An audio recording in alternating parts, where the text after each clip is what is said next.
চলে এসেছি একটি রেসিপি নিয়ে, লইট্টা শুটকির ভুনা ভর্তা নিয়ে।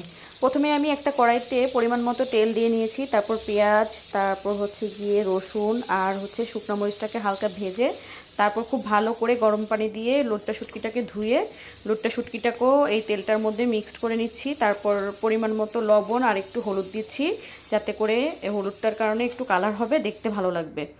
যারা ঝাল খাবেন সেই ক্ষেত্রে একটু গুঁড়ামরিচ দিবেন, তাহলে অনেক সুন্দর কালার আসবে। তো আমি এখানে গুঁড়ামরিচ দিচ্ছি না, শুধু শুকনো মরিচটাই দিচ্ছি। তারপরে ব্লেন্ডারের জারে আমি একটু ধনেপাতা আর পুরো মিক্সারটা পুরাটা এটার মধ্যে দিয়ে তারপর হালকা একটু পানি দিয়ে মিক্সড করে নিচ্ছি, একটু ব্লেন্ডার করে নিলাম। তারপর সেই কড়াইয়ের মধ্যে যে তেলটুকু ছিল সেই তেলটুকুর ভিতরে আরেকটু তেল দিয়ে তারপর আমি এই শুটকিটুকু এখন ভুনা করে নিব খুব ভালোভাবে, একদম পানিটা শুকিয়ে যাবে ততক্ষণ পর্যন্ত এটাকে ভুনে নিতে হবে।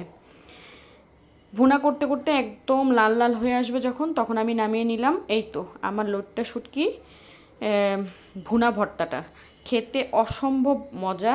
ট্রাস্ট মি, আপনারা খেয়ে আমাকে রিভিউ দিবেন। আল্লাহ হাফেজ।